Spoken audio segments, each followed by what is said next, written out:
I told the boys that their dad wants to talk to them, that he wants to see them. It is up to them what they do. It is their choice. I will not tell them what to think. I will not tell them how to feel. They're grown men now. Doctors. Fathers themselves. They can decide who deserves a place in their lives. My name is Irena Novak. I am 59 years old. And this is the story of how I lost everything, built it all back, and learned that family is not about blood. It is about showing up. I was 19 when I married Oscar, a girl from a small village outside Ljubljana. Naive. Hopeful. So desperately in love that I couldn't see anything else. Oscar was brilliant. Everyone said so. His professors. His classmates. His parents. Oscar will do great things, they would say. Oscar is destined for success. And I believed them. I believed him.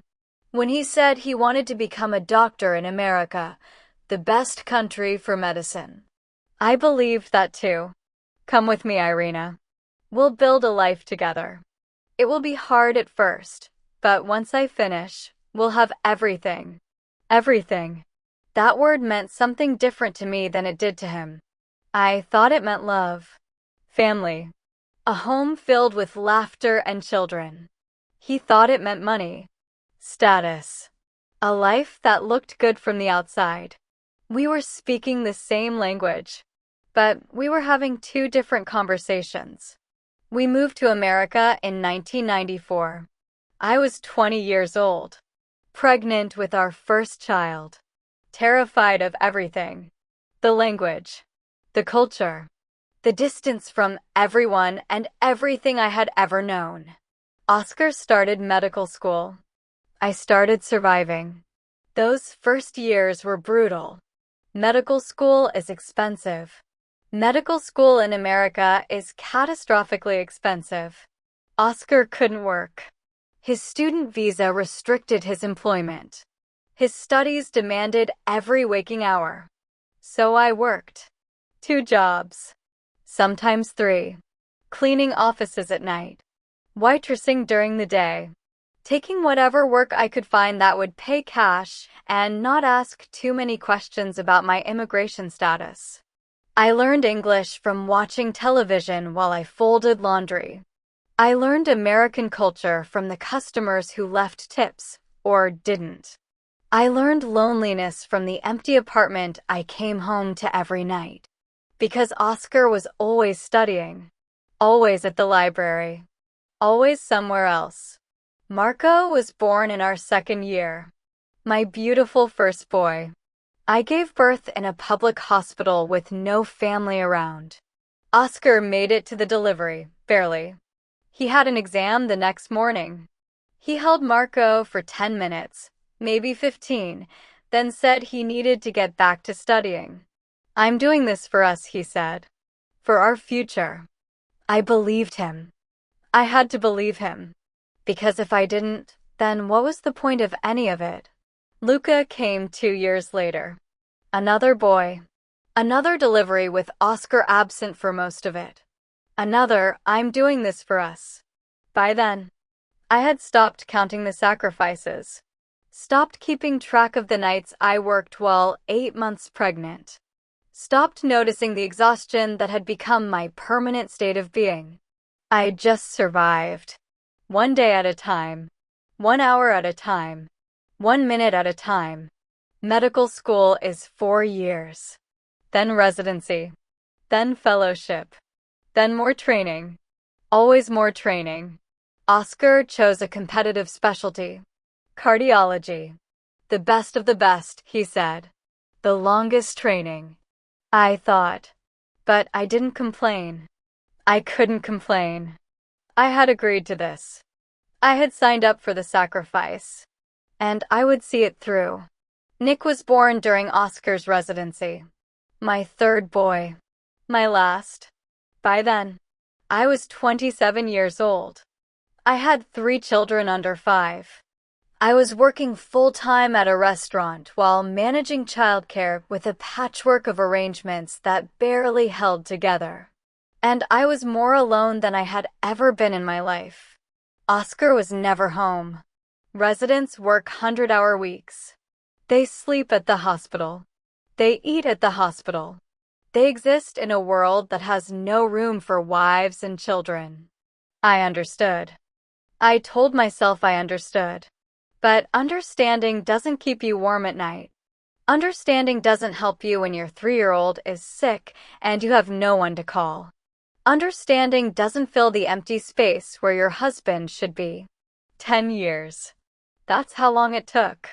From the day we arrived in America to the day Oscar finished his fellowship. 10 years of sacrifice. 10 years of struggle. 10 years of believing that it would all be worth it someday. And then, finally, it was over. Oscar was a cardiologist. A real doctor. Making real money. The future we had dreamed of. The future I had sacrificed everything for. It was finally here. I waited for the relief to come. For the reward. For the everything he had promised. But it never came. The changes started slowly. New clothes. Expensive clothes. The kind I had never seen him wear before. New friends. Doctor friends. Rich friends. Friends who went to country clubs and charity galas and places I didn't belong. You should come sometime, he would say. But the way he said it, I knew he didn't mean it. He started staying out late. Networking, he called it. Then he started going to conferences. Every month, it seemed. Always in glamorous cities. Always without me. You wouldn't enjoy it, he would say. It's just boring medical stuff. I believed him. Because I always believed him. Because believing was easier than seeing. The divorce papers came on a Tuesday. I remember because Tuesdays were my day off. The only day I didn't work. The only day I could spend with my boys. Oscar came home in the middle of the afternoon. Unusual. He was never home in the middle of the afternoon. We need to talk. Those 4 words. The words that end everything. I'm not happy, Irena. I haven't been happy for a long time. I think we want different things. Different things? What do you mean? I've worked so hard. For 10 years. And now I want to enjoy my life. I want to travel. I want to experience things. He trailed off. But I could finish the sentence. He wanted things I couldn't give him. A different wife. A different life. A clean slate with none of the history we had built together. What about the boys? That was all I could say. Not, what about us? Not, what about me? Just, what about the boys? They'll be fine. Kids are resilient. He said it so casually. Like our 3 sons were houseplants that would survive without watering. Like 10 years of sacrifice meant nothing. Like I meant nothing. The divorce was brutal. He had lawyers. Good lawyers. Expensive lawyers. I had nothing. No money for representation. No understanding of American legal system. No ability to fight back. He took everything. The house. The savings. The investments. Everything we had built. Everything I had helped him build. He took it all. No alimony. No child support. Nothing. His lawyers found loopholes. Argued that the assets were his, earned through his profession, his education, his effort. My 10 years of work, of sacrifice, of holding everything together while he studied. None of it counted. None of it mattered. I walked away with 3 children and the clothes on my back. I had no choice but to go home. Back to Slovenia. Back to the village I had left 10 years earlier. Back to parents who were too old to help much. Back to a country that had changed while I was gone. Back to starting over with nothing. I was 29 years old. 3 children. No money. No husband. No job. No future I could see. Just me. And the wreckage of everything I had believed in. The flight back to Ljubljana was the longest of my life. Marco was 9.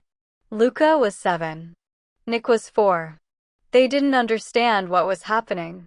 Why we were leaving America. Why Papa wasn't coming with us. Why Mama kept crying when she thought they weren't looking. Where's Papa going to live? Nick asked. Papa is staying in America, sweetheart. But when will we see him? I didn't have an answer. Because I knew the truth. Oscar had already moved on. He didn't want reminders of the life he was leaving behind. And we, his family, we were the biggest reminder of all. We moved in with my parents. A small house in a village outside Ljubljana. For rooms. My parents in one. Me and the boys crammed into another. It was humiliating. After 10 years in America. After all the sacrifices. To come home with nothing. To sleep in my childhood bedroom with 3 children. To explain to neighbors why I was back. Why my husband wasn't with me. I looked for work immediately. There was no time to grieve. No time to process. 3 boys needed to eat. 3 boys needed clothes. 3 boys needed school supplies and doctor's visits and all the things that cost money I didn't have. I found a job at a hotel in Ljubljana.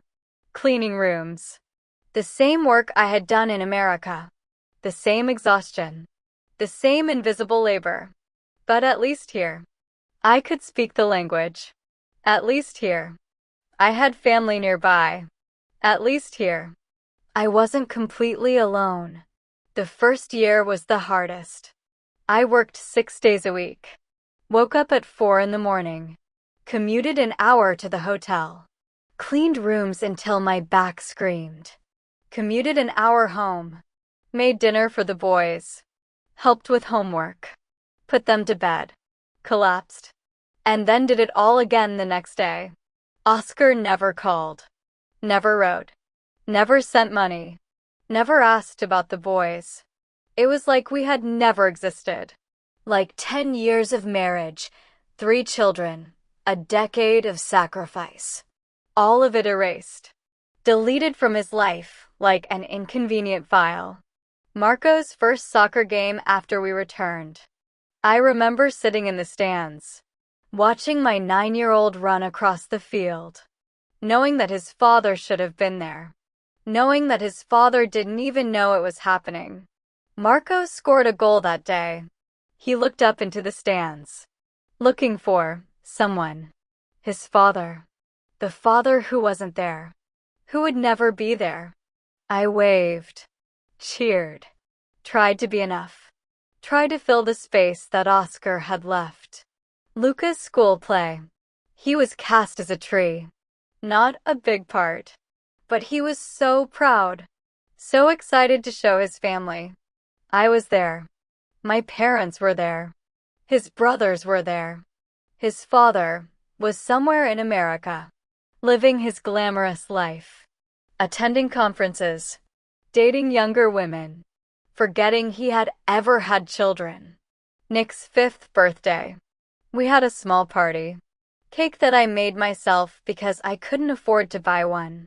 Presents wrapped in newspaper because wrapping paper was a luxury. He blew out his candles. Made a wish. I asked him later what he wished for. For Papa to come home. My heart broke into 1,000 pieces. The years passed. Slowly. Painfully. But they passed. And the boys grew. Not because of anything special I did, but because I showed up. Every day. Every game. Every play. Every birthday. Every scraped knee and broken heart. I was there. Always there. Because that was all I could give them. My presence. My love. My refusal to let them feel as abandoned as I felt. I never heard from Oscar. Not once. Not a birthday card. Not a Christmas call. Not a single acknowledgement that his sons existed. For 30 years. Nothing. The boys stopped asking about him eventually. First Nick. He was too young to remember much. Then Luca, who decided that missing someone who didn't miss you back was a waste of energy. Finally Marco, who held on to hope the longest. Who kept a photo of Oscar in his drawer. Who would sometimes look at it late at night when he thought no one was watching. But eventually, even Marco let go. I poured everything into those boys. Every ounce of energy I had. I worked. I saved. I sacrificed. Not for a husband this time. For them. For their futures. For the lives I wanted them to have. Education was everything. I made sure they understood that. Your brain is the one thing no one can take from you, I would tell them. Not a husband. Not a court. Not anyone. What you learn, what you become, that belongs to you forever. They listened. Maybe because they saw what had happened to me. Maybe because they didn't want to end up dependent on someone who would leave. Maybe just because they were good boys. My good boys. Marco decided he wanted to be a doctor when he was 12. I remember the conversation. We were sitting at the kitchen table, doing homework. Mama, I want to be a doctor. My heart stopped. Like Papa. The words stung. But I kept my face neutral. Why do you want to be a doctor, Marco? Because doctors help people. They fix things that are broken. They make people better. I looked at my son. This serious, intense, brilliant boy. Then be a doctor, I said. But be a different kind of doctor than Papa. Be the kind who doesn't forget the people who helped him get there. Be the kind who remembers that healing isn't just about bodies. It's about hearts too. He nodded. And I knew, even then, that he would be extraordinary. All three of them went to medical school. All three of them became doctors. Marco, a neurosurgeon. One of the best in Europe. Patients fly from other countries to see him. Luca, a family practice physician. The kind of doctor who knows your name. Who remembers your children. Who treats the whole person, not just the symptoms. Nick, a trauma surgeon. The one they call when no one else can help. The one who runs toward the chaos instead of away from it. 3 doctors. Raised by a hotel maid. With no help from their father. With no money. With nothing but love and presence and the stubborn refusal to give up. I never remarried. For years. I couldn't imagine it. Couldn't imagine trusting someone again. Couldn't imagine opening my heart after having it so completely destroyed. I dated occasionally. Nothing serious. Nothing that lasted. The boys were my priority. There wasn't room for anything else. But then, Peter came. I was 44. The boys were grown. Marco was finishing medical school. Luca was in residency. Nick was at university. For the first time in 25 years. I had time. Time to think. Time to breathe. Time to wonder if there was more to life than survival. I met him at a community lecture. Peter Horvat, a professor at the University of Ljubljana. Linguistics. He was giving a talk about Slovenian language preservation. I went because a friend dragged me. You need to get out more, Irena.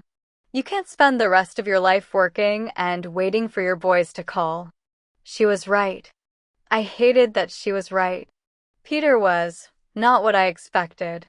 Not handsome in the conventional sense, but kind. You could see it in his face. In the way he talked about language like it was a living thing. In the way he made eye contact with everyone in the audience, making each person feel seen. We started talking after the lecture. Then we started having coffee. Then dinner. Then walks along the river that lasted hours. He was different from Oscar in every possible way. Where Oscar was ambitious. Peter was content. Where Oscar saw life as a ladder to climb, Peter saw it as a garden to tend. Where Oscar wanted more, Peter was grateful for what he had. He had never married, never had children. It just never happened, he said one evening. We were walking by the Ljubljanica, the sun setting over the old town. I was focused on my work, my research, my students. And then, the years passed, and I thought, maybe I had missed my chance. He looked at me when he said that, and I understood what he was really saying. He thought he was too old for love, too old for family, too old for the things he had always secretly wanted. Until he met me, I told him about Oscar, about America, about the divorce, about raising 3 boys alone, about all of it. He listened without judgment, without pity, just listened. He was a fool, Peter said when I finished. Leaving you, leaving those boys. He threw away the most valuable things a person can have. I don't think he saw us as valuable. Then he was blind as well as foolish. I didn't rush into anything. Couldn't rush. The scars from Oscar were too deep. The trust had been broken too completely. But Peter was patient. Endlessly patient. He waited while I learned to believe again. Waited while I built up the courage to let him into my life. Waited while my boys decided whether to accept him. The boys were skeptical at first. Especially Marco, who remembered Oscar the most. Who had learned to protect himself by not letting anyone in. What does he want? Marco asked me. What do you mean? Everyone wants something, Mama. What does he want from you? I didn't have an answer, because I was asking myself the same question. But Peter didn't want anything. He just wanted to be with me, to spend time with me, to build something together. No agenda, no conditions, just love.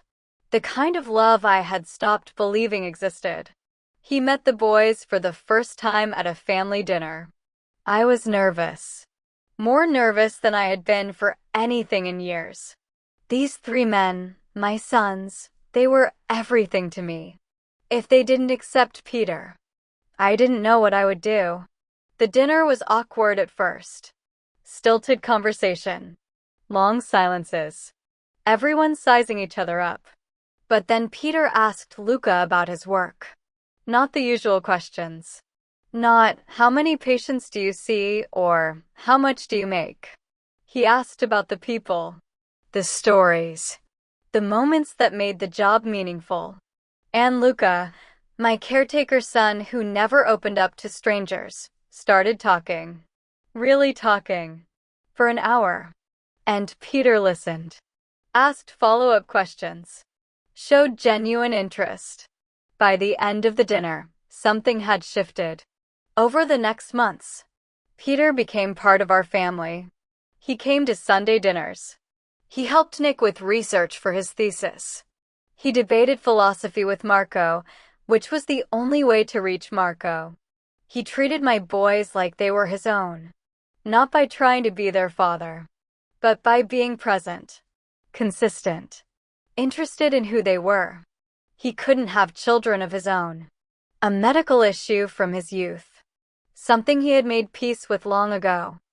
I thought I would never have a family, he told me. And now, I have 4 people I love more than anything. You and your boys.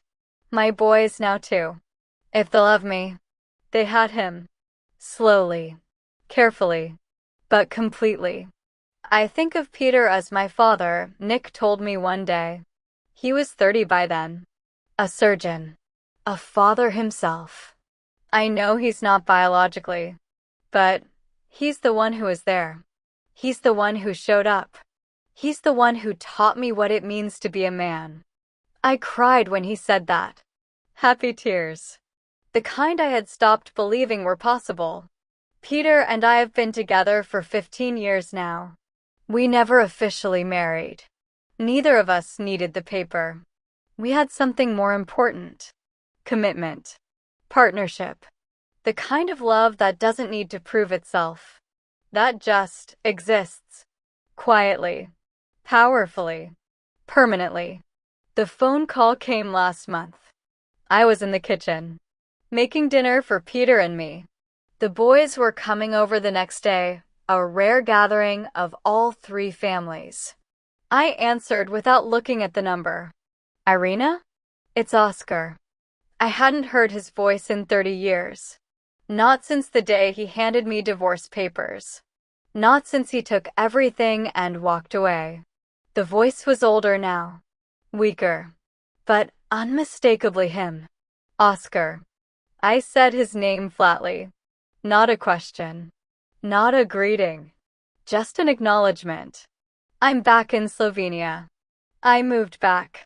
After, well, things didn't work out in America. I waited. I've been divorced. Twice.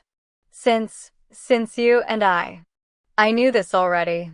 Marco kept track of Oscar's life, not out of love, but out of a clinical curiosity. Like studying a disease from a safe distance. I don't have children. With either of them. They didn't want. Or we couldn't. It doesn't matter now. Still waiting. I want to see the boys, Irena. I want to meet my grandchildren. I know I wasn't there. I know I made mistakes. But I'm 60 years old now. And I'm alone. And I realized the only real family I have are the sons I left behind. The audacity of it. 30 years of nothing. No calls. No letters. No birthday cards. Not a single appearance at any of their lives. No graduations. No weddings. No births of grandchildren. Nothing. And now he wanted to come back. Why now, Oscar? Because I finally understand what I lost. What I threw away. I thought success would make me happy. I thought money and status and the glamorous life would fill the emptiness. But it didn't. It never did. His voice cracked. I'm an old man, Irena. And I have nothing. Nothing that matters. Just achievements that don't keep me warm at night. Just memories of a family I abandoned. You didn't just leave, Oscar. You erased us. You took everything. You left me with 3 children and nothing else. I had to go back to Slovenia. Back to my parents' house. Back to cleaning hotel rooms. I raised your sons alone. With no help. No money. No acknowledgement that they even existed. I know. I was wrong. You missed everything. Every soccer game. Every school play. Every birthday. Every milestone. 30 years of their lives. And now you want to walk back in like nothing happened. I don't expect them to forgive me. I just want a chance. To explain. To apologize. To try to make things right. I should have felt satisfaction. Vindication. The man who abandoned us. Now alone and desperate. But I didn't feel any of that. I just felt tired. Tired of carrying the weight of his choices. Tired of the story that had defined so much of my life. It's not up to me, Oscar. It's up to the boys. Will you tell them? That I called? That I want to see them. I'll tell them. But I won't influence their decision. They're grown men. They can decide for themselves. I gathered the boys the next day. All 3 of them. With their wives. With their children. A full house. Loud and chaotic and exactly what I had always dreamed of. Peter sat beside me. His hand in mine. Steady. Supportive. Always there. Your father called, I said. The room went quiet. 7 grandchildren stopped playing. 3 sons stopped breathing. 3 daughters-in-law exchanged glances. He's back in Slovenia. He wants to see you. Wants to meet the grandchildren. Wants to be part of your lives. I let the words hang in the air. It's your choice. Whatever you decide. I'll support it. If you want to see him, I won't stand in the way. If you don't, I won't push you. Marco spoke first. My serious, intense, brilliant firstborn. What exactly does he want? He says he wants to apologize. To explain. To try to make things right. Make things right. Luca laughed bitterly. How do you make 30 years right? I don't know. I'm just telling you what he said. Nick was quiet, staring at the floor. Processing. We need to talk about this, Marco said. Just us. The three of us. I nodded. Take all the time you need. They disappeared into the other room. Peter squeezed my hand. Are you okay? I don't know. I thought I would feel something. Anger maybe. Or satisfaction. But I just feel empty. That's because you've already moved on. He can't hurt you anymore.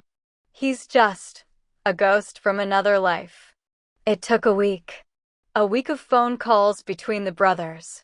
A week of processing. A week of deciding what they truly wanted. Marco called me on a Sunday evening. We've decided, Mama. Tell me. We're not going to see him. I waited for him to continue. Can I ask why? Because he's not our father. Not really. He contributed DNA. That's it. He wasn't there for our first steps. Our first words. Our graduations. Our weddings. The births of our children. He missed everything. By choice. Marco's voice was steady. Clinical. The voice he used when delivering difficult news to patients. A father is someone who shows up. Someone who's there when it matters. Someone who sacrifices for his children. Oscar did none of those things. He abandoned us. Completely. For 30 years. We already have a father, Marco continued. Peter. He's the one who is there. He's the one who came to our Sunday dinners. Who helped Nick with his thesis. Who debated philosophy with me when no one else would. Who treated us like we mattered. His voice softened. Peter earned the right to be called our father. Oscar. Oscar just wants the title without any of the work. Luca called next. Said almost the same thing. Being a father isn't about biology, Mama. It's about presence. It's about showing up. Day after day. Year after year. Oscar never showed up. Not once. Peter showed up every time. Nick called last. My baby. The one who was too young to remember Oscar at all. I don't hate him, Mama. I don't feel anything for him. He's a stranger. A complete stranger. I've never met him. Never spoken to him. Never received a single birthday card from him. He paused. Peter is my father. He's the only father I've ever known. The only father I need. I don't have room in my life for strangers. I called Oscar the next day. The boys have decided. And? They don't want to see you. Silence. Long silence. I see. They've built their lives, Oscar. Good lives. Happy lives. Without you. And they don't see any reason to change that now. But I'm their father. No, you're not. You're the man who fathered them. There's a difference. Peter is their father. He's the one who is there. He's the one who earned it. He started crying. I could hear it through the phone. The man who took everything from me. The man who abandoned his children. Crying like a child himself. I made a mistake, Irena. The biggest mistake of my life. Yes, you did. Is there nothing I can do? No way to make things right. Some things can't be made right, Oscar. Some choices are permanent. You chose to leave. You chose to take everything.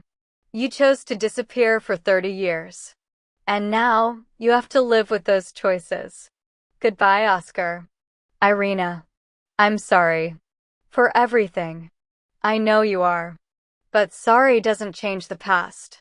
It just acknowledges it. I hung up, and I never spoke to him again. That was 6 months ago. Life has continued. The boys still call every day. The grandchildren still fill the house with chaos when they visit. Peter still holds my hand every evening as we watch the sunset over the mountains. And I am at peace. People ask me sometimes how I did it.